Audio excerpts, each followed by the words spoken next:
Assalamualaikum warahmatullahi wabarakatuh. Hamdan syukranillah, salatan wassalaman ala rasulillah, amma ba'du. Berjumpa kembali di channel Santri NU. Semoga teman-teman yang sedang beraktivitas dipanjangkan umurnya, dilancarkan rezekinya. Oke teman-teman, pada kesempatan kali ini saya akan menanggapi pernyataan daripada Buya Syakur tentang pacaran. Menurut dia, pacaran itu boleh. Menurut dia. Jadi gimana ya? Yang ya pacaran itu ya jelas-jelas haram gitu loh. Kalau seandainya tujuannya untuk melamar, itu hanya boleh melihat wajah dan telapak tangan saja gitu loh.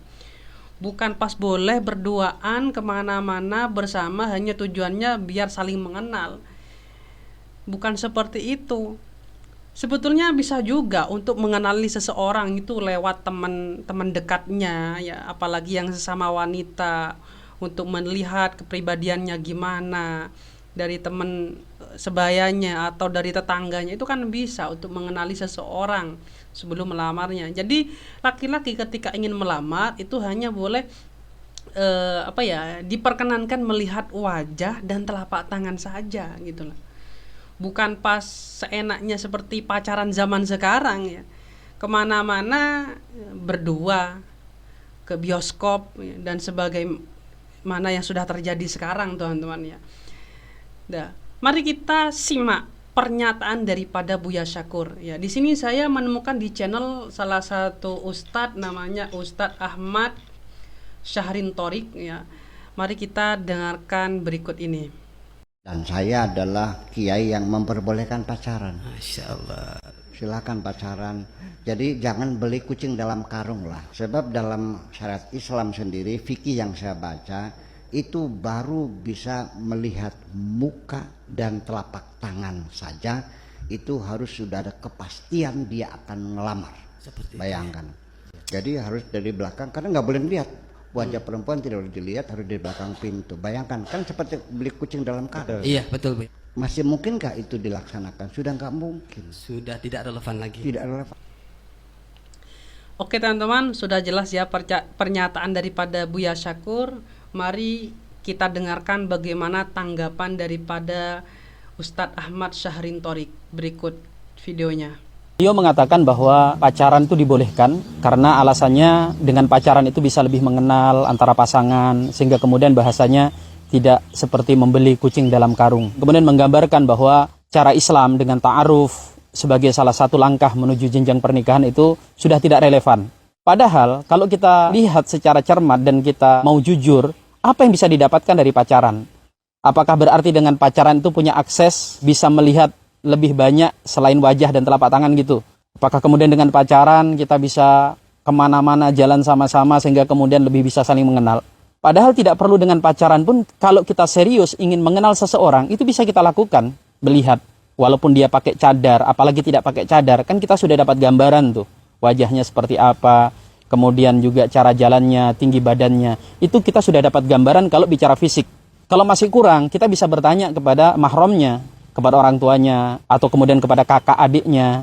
Kalau masih kurang juga kita bisa mengutus saudari kita atau mungkin keluarga kita yang perempuan untuk cari tahu, bergaul, kumpul dengan dia.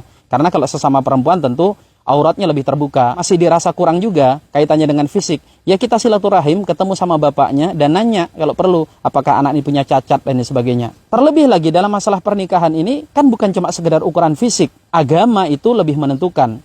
Akhlak, kemudian juga kecocokan. Dan cara mengetahuinya tidak dengan pacaran. Apakah dengan pacaran itu kita bisa mengeksplor watak asli calon pasangan kita? Tidak juga. Karena namanya orang pacaran, yang dinampakkan itu justru yang indah-indah saja. Mana ada orang pacaran memperlihatkan apa adanya. Pastikan yang dinampakkan adalah yang baik-baik. Justru ini kadang jadi bumerang kan. Begitu menikah, terbongkar tuh, terbuka watak aslinya. Udah kebuka kartunya, sehingga berapa banyak pernikahan yang justru tidak bertahan lama, padahal sudah diawali pacaran sekian tahun. Pacaran ada yang sampai 5 tahun, bahkan 10 tahun, nikah baru berapa bulan cerai. Kalau alasannya misalnya, fikih mengatur, bolehnya melihat wajah dan telapak tangan itu kalau sudah serius, sudah pada tingkat hendak melamar. Itu juga tidak benar. Ketika kita misalnya sudah ada keinginan untuk menikah dengan seorang wanita, ya kita datangi walinya. Dan itu diizinkan diantaranya adalah melihat wajah dan tangan. Tetapi itu bukan satu-satunya ukuran kan. Kita bisa melalui cara-cara yang tadi sudah disampaikan. Apakah kemudian harus menikah? Ya tidak. Ya namanya orang nadhor, orang itu melihat, bisa cocok, bisa tidak. Tetapi paling tidak ada keseriusan. Apakah kemudian yang diinginkan itu boleh setiap orang yang pengen lihat-lihat perempuan, Mbak, sini Mbak, saya lihat wajahnya, saya lihat tangannya. Kalau setiap orang bisa pegang, bisa buka seperti halnya barang di pinggir jalan, itu namanya tidak berkelas. Lawang kita misalnya mau beli barang saja, itu yang jelas bisa buka bungkus, bisa kemudian tanya-tanya lebih jauh. Yang paling tidak ada niat mau beli. Dan tidak harus jadi beli kan. Tetapi tidak boleh sembarangan ada orang yang pengen beli Samsung S200 misalnya kalau sudah ada. Kan nggak semua orang bisa mengakses membuka bungkusnya. Kalau tidak jadi itu kan urusan lain. Tetapi kemudian kalau setiap orang dengan atas nama tidak ingin beli kucing dalam karung, pengen buka, pengen lihat, itu saja secara etika sudah menampakkan ketidakpantasan. Maka memberikan solusi, apalagi di zaman rusak seperti ini, atas nama supaya tidak beli kucing dalam karung, supaya menikah itu tahu calon pasangannya dengan pacaran, itu solusi yang tidak solutif, bahkan justru seringnya menjadi polusi. Oke, mungkin sekian videonya. Semoga ini memberikan pencerahan bagi teman-teman. Jadi yang namanya pacaran itu tetap tidak boleh ya teman-teman ya. Boleh pacaran asalkan ya akad dulu, ya resepsi dulu, baru boleh pacaran ya. Kalau cuma sekedar melamar tidak boleh berduaan selama belum akad gitu loh. Oke, mungkin sekian. Akhirul kalam. Assalamualaikum warahmatullahi wabarakatuh.